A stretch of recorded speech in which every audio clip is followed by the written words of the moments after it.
Good morning and welcome to Mental Health First Aid. Thanks for joining us here this morning, and thanks for taking time out of your schedule to focus on this important issue.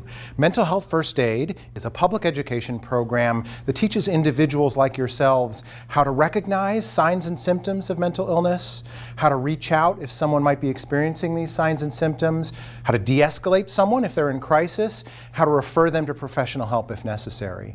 In this course, we're going to talk about some different topics and some substance of the course, but we're also going to go and do some scenario work and some role playing and some activities. So we're going to try to keep it as active as possible. The first thing I want to say is that we're not going to teach you how to diagnose or treat mental illness any more than we teach you how to diagnose or treat physical illness in a first aid course. It's a first aid course. Have you taken first aid before? Some of you have. In that course, did you learn how to diagnose hypertension? Put in a breathing tube, set a compound fracture? No. And in mental health first aid, you won't learn how to diagnose or treat mental illness either, but you will learn how to get someone help if they need it. The course is an 8-hour course, and we're going to start here this morning.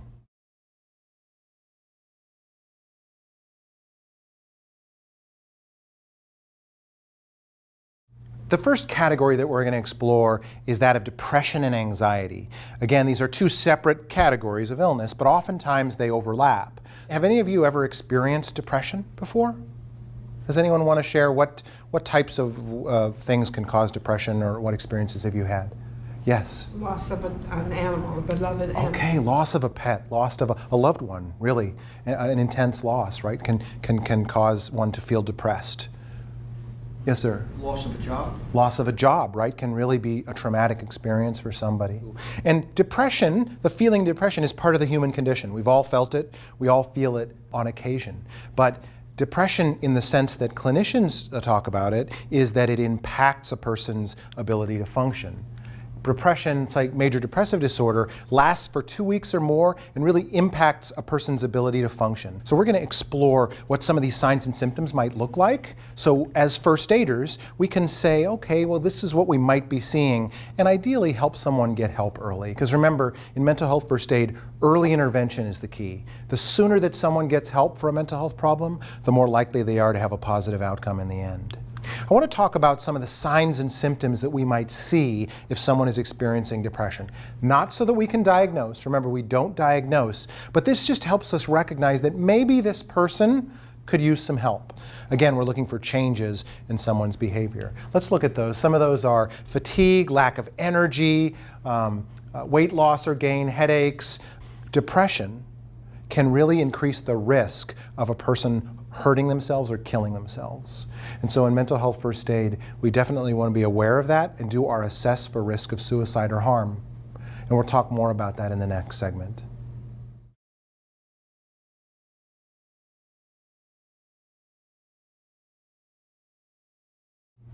The next category we're going to look at is anxiety. Has anybody here ever experienced anxiety before? Probably everyone, right? A little bit about how common anxiety disorders, they're the most common mental illness. 19.1% of the population in any given year will experience symptoms of severity or duration intense enough to qualify for a diagnosis. Okay, now what I want to do is a scenario. I'm going to invite a volunteer to come forward and practice some of these ways of helping me. I'm going to experience a panic attack, or I'm going to act out one. Okay, do I have a volunteer?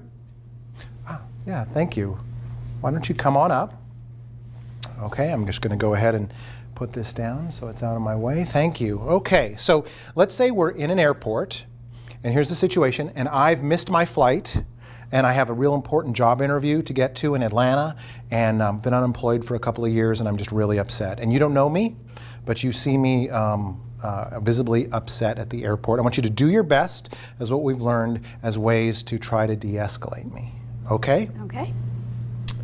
And, oh my God, I can't believe I missed that flight. I can't believe I don't know what I'm going to do. I got that. What? Sir, what? Are you okay? I missed my flight, and I have this job interview, and I've been unemployed for, like 99 weeks, and I don't know what I'm going to do. Okay. Oh my God. Okay. Well, I'm here with you, and I'm happy to help. Okay. Have you ever experienced something like this Sometimes before? I get these panic attacks, but I've never had anything this bad before. I mean, Okay. I don't know what to do. I can't believe I missed my flight. I don't know what I'm going to do. Okay, well, when you've had panic attacks other times, is there anything that helps you? Oh, it helps me sometimes to have a glass of water sometimes, or to get out of a closed space. Okay, sir, could you get us a glass of water, please? I'll stay with you for now. Thank you. Okay, and I'll stay with you till you feel better. Thank you very much. You're welcome. So I will tell you that this will pass. You'll feel better. You will feel better. The others have. Sure, thank and you. I've experienced the same, and it is very scary, but you will get better. Okay, thank And I'll stay with you until everything passes and you'll be safe. Okay, all right, thank you. Okay, so what did we see that she did that was helpful? Yes, ma'am. She remained calm. Her voice was very calming and soothing. Right, and she remained calm. I was not calm, right? But she didn't rise to my level. She stayed calm. What else did she do that was effective and helpful? Yes. She reassured that she was going to stay with you. She reassured that she was there for me, was going to stay with me, right? If she was unsure about what was happening, what would we have encouraged her to do? Call 911. Is there anything that she might have done additionally to what she did if we had played the role play out further? Any other things she might have added? Yes. Helped you sit down and get in a quiet space. Might have had me sit down, right? Get to a quiet space. Anything else that she might have done if we played the role play out further? Yes, She ma'am. said that it was real because she had experienced it herself. Okay, so she provided a little peer support there. She said, I've experienced these before and I know they're scary. She validated that I was scared. She didn't say, don't be scared. There's nothing to be scared of. She said, it's scary. I can see where you're coming from. And that's powerful, right? The peer support and validating that someone, accepting someone where they are and offering to help them.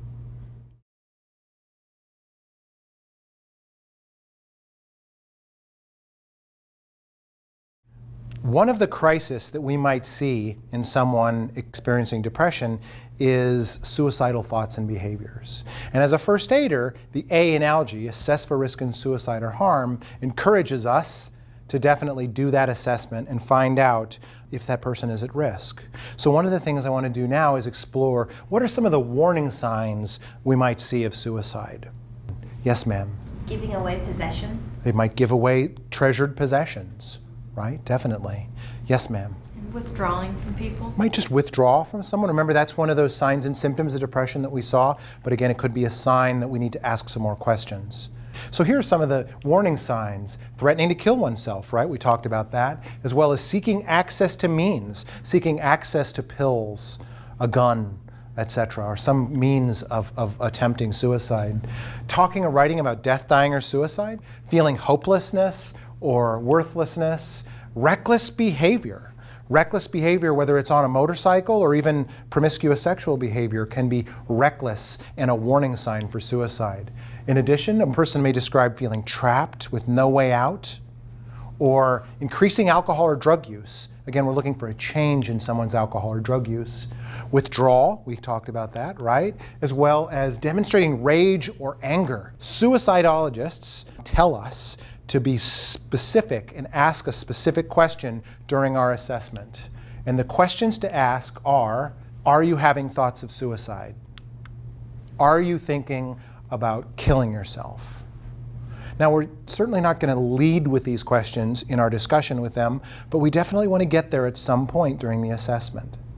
It's important for us to do this. It's also important for us to say, are you thinking about killing yourself versus are you thinking about hurting yourself? Other questions that are important to ask are, ask them if they have a plan. Have they decided how you're going to kill yourself? Have you decided when you're going to kill yourself? Have you gathered the things that you need to carry out that plan? And this is information you can also share with dispatch, share with clinicians, share with the police if necessary, so that they know the level of risk. As first aiders, what we want to do is get as specific as possible. We want to have that uncomfortable conversation, because that uncomfortable conversation might lead to you getting that person help and possibly saving their life.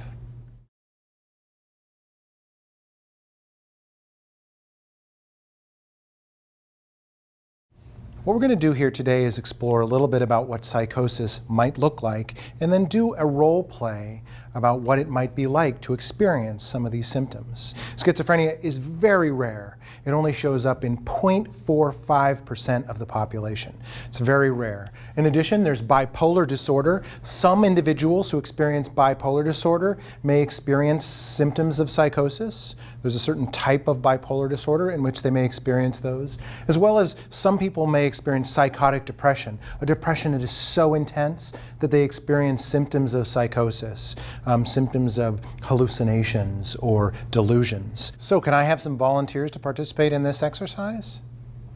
Nathan, why don't you join us? And Susan and Tremaine, why don't you come on up? Okay, so here's the scene. You're in a coffee shop. You're two old friends from high school. You haven't seen each other in years, and you're catching up. But you are going to be experiencing an auditory hallucination. Susan is going to be the hallucination in your ear, and she's going to be reading from a specific script. And you're going to be experiencing the hallucination, having a conversation, and then at the end we'll talk about what that was like. Okay, is that cool? Sure. All right. And go ahead. Oh, hi, Tremaine. How are you? Hey, Nathan, how have you been? Good, good. I haven't seen you in years. What have you been up to? Well, Do you still live in the area? Why is he looking at you? pretty close. I mean, he looking at you? Why don't we get some coffee? We're here and sit down. Yeah, I'd love to catch up if you have the you time. know, I probably shouldn't because I have a What are- thing. And What are you doing for work these days? Why is he talking? I heard you were off in Hollywood as an yeah, actress. well, right. So it's a little trust him? busy. I bet. I I can't bet. trust anyone. But Well, it here, was, you have time to chat? no, Why is he I looking at really, I really don't. Okay. I probably Okay, shouldn't. okay, let's go ahead and stop right there. Okay. Wow. So very low tech, right? But it was intense, wasn't it? Right? Is that Very, fair to say? So very. what was it like having a conversation? Let's start with you, Nathan. What was it like having a conversation with someone who was experiencing these hearing voices? Well, I could tell she wasn't entirely focused on the conversation. Just did this simple questions she seemed almost confused and flustered by. All right. What was it like for you, Tremaine, to have a conversation with him? It was very difficult, especially with Susan in my ear. I didn't think it would be that challenging. Yeah. Distracting, right? Very distracting. I mean, it's like chewing gum and walking at the same time, plus times 10, right? Right, That's right. going to be very difficult. Right. Okay. So, and I mean, the point of this exercise is I personally, can't ever imagine what it's like to hear voices all day long. Imagine the type of heroism it takes for someone to get up in the morning, get dressed, go to work, while still experiencing these symptoms of their illness. And people do hear voices and pick their kids up at daycare, go to work, and live lives in recovery. And so our goal here is to kind of explore what this might be like, to develop some empathy, but also to understand how we might need to repeat ourselves or speak in shorter sentences sometimes when someone's experiencing their symptoms. Thank you very much. That brings us to the end. And we hope that you've learned something about how to recognize the signs of mental illness, how to provide comfort for someone, how to de-escalate someone if they're in crisis, and how to refer them to services if necessary. But remember, you're not a superhero. You're a mental health first aider. And we only want you to engage if you feel comfortable, but we hope that you have some skills now to help someone. Thank you very much.